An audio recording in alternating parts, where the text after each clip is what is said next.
It's just another day. Hey Mom and Dad and Internet family, I want to share with you an exciting piece of technology I've been working with for the past several weeks.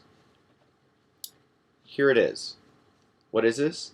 This is called Microsoft's HoloLens.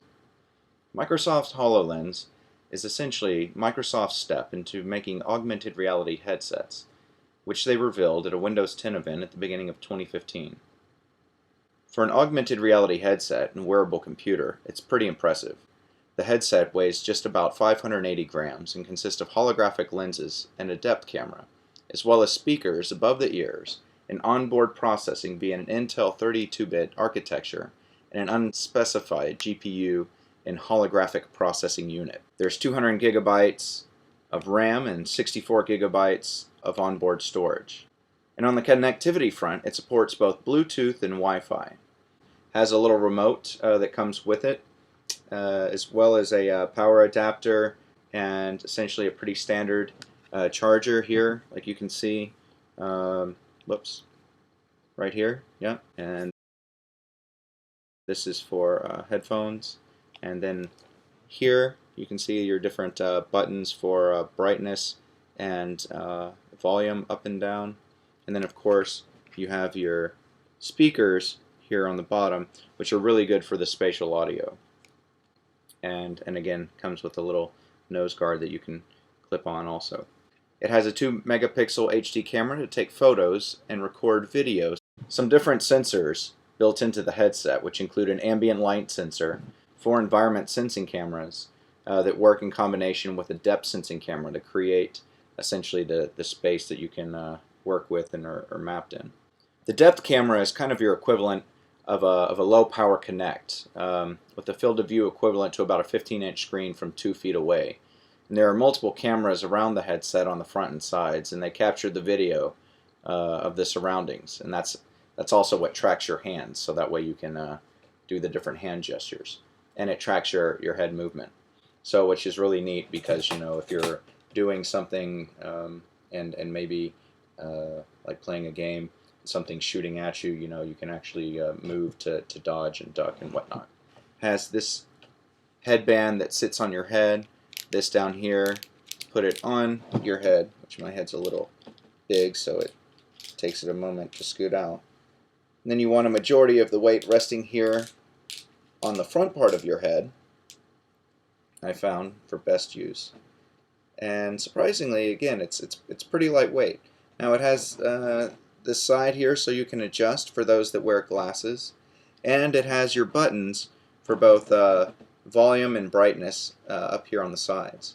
The speakers here provide really good spatial audio, and then the variety of different depth cameras and sensors really have the chance for one to map out the room and include it inside of your mixed reality experiences. And I'll get a little bit more into that here in a moment.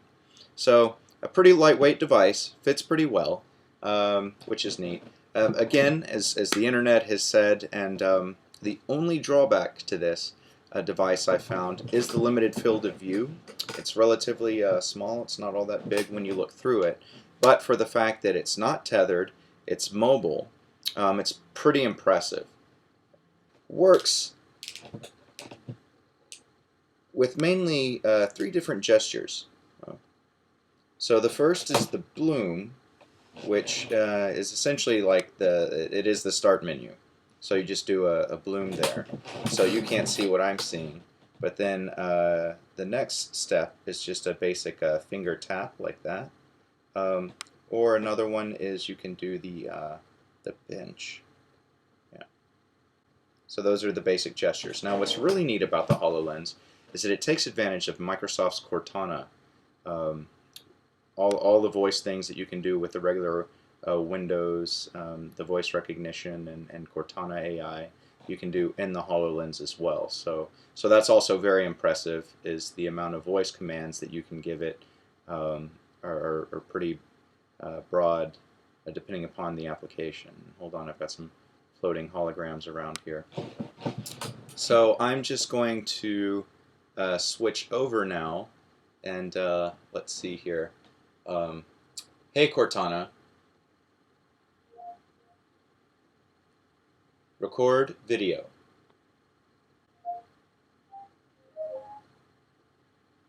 Okay, so now you can see what I'm seeing. I've got a YouTube type app here on the wall. That's actually kind of cool. And so I'll get up and move around. Tap to start. And so it's locked there on the wall. So this is one of the recent ones. And then again, you can use the voice commands to do things. Let's see here. Select. Yeah. See, pretty cool. Close. All right. And then, yeah, the hand needs to be kind of in front of the device here in order to recognize. So I'm going to bloom. And now I'm just going to go back and kind of click around the room so you can see exactly how well it does the mapping. So what's really neat about this is that since it's kind of creating a map of the space, that when you play a game, it can actually place these objects into the room. So that's what's really neat, is that you get to map your environment, and then you can use that environment in games or experiences where the actual content interacts with your space. So this is truly an idea of mixed reality. And so as you can see, I kind of have something over here. This was a really cool game. It's called Fragments. Let's just move it. I'm going to put it over here on the couch. It's kind of like a crime scene game.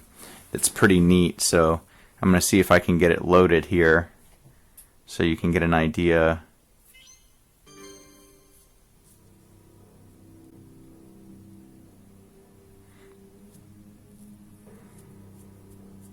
So the production value of this game is really good. Really good.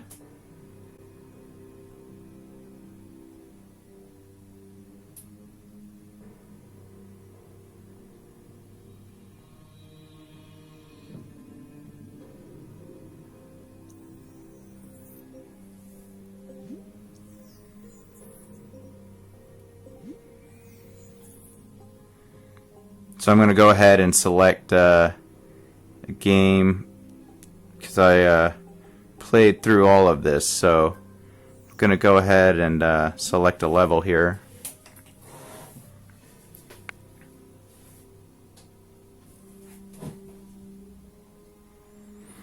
So it notices that I've played in this room before, so it's loading everything. So as you can see, this is kind of the grid that's on top. Like I said, I walked through here, and I also mapped out the other space and things like that. So I probably have to walk to the other room, but this is yeah, this is what I named my space.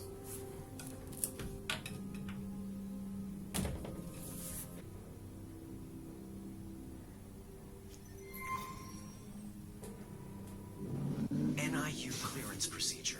Neural signal identified. Providence calibration complete. Here's our progress so far. As you know, Lucas's kidnapper was killed in a theater in New Orleans by a mysterious masked man. The man used some kind of strange gauntlet-like device on Lucas. But thanks to you, Sam was able to get to Lucas before he could do any worse. Unfortunately, our suspect got away, but not before breaching our security and threatening you personally. The situation is critical. The team is waiting for you to debrief. Please log into the call.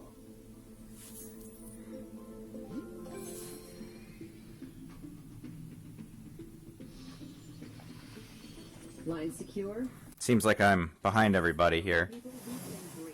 I need answers. So what's cool is that, again, I can walk around and see where these people are, and since it's scanning the room, so like she's sitting there in the chair and things like that, which is pretty cool.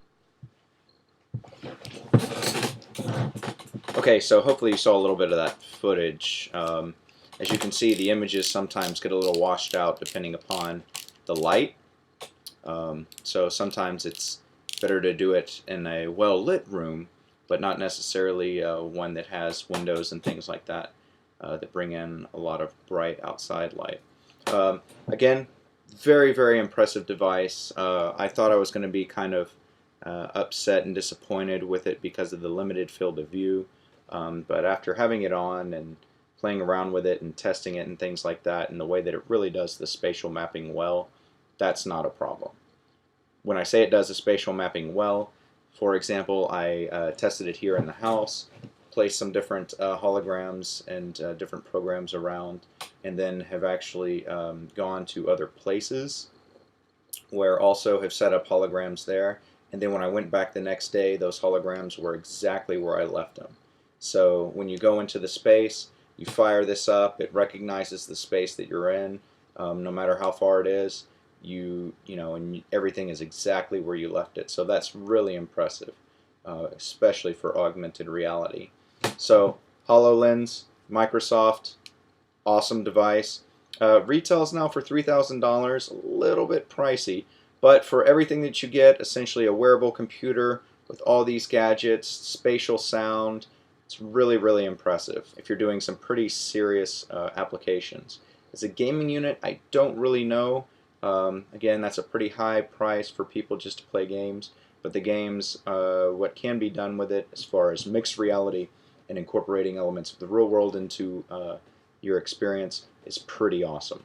Another great thing about the HoloLens is that it works with any Windows 10 app. So if you have Skype or another Windows application, essentially you stick it on the wall, give people a call and things like that. So you can have a room full of different holograms, Netflix, and a variety of other really fun stuff. I'm really excited about the use of this device in enterprise. We're doing some really cool things with it in the day job. And I'm also really excited about taking this around and sharing this with some of the hackers that we have at our hackathons that build some really cool applications as well. So really awesome device, really excited to be playing with it. If you get the chance to, definitely go check it out. Also check out Microsoft's Holographic Academy.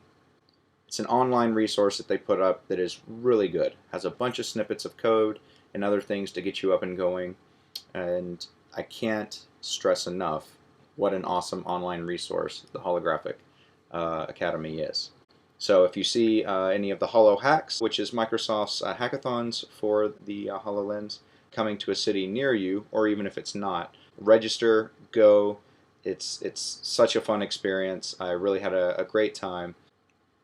I want to give a big shout out to the SFVR group, and of course the Microsoft holographic team, Donna and those guys and gals over there, for providing us, a really exciting and educational time at the HoloLens Hacks, and also the ability for me to further develop with this HoloLens here until I get my own that I've already ordered. So thanks a lot, guys. Y'all are awesome. I'll share online my app that I'm building, a very simple one, and then also some of the stuff that we're doing at work with the HoloLens soon. So hope you found this to be an enjoyable video about Microsoft's HoloLens, and I'll see you soon.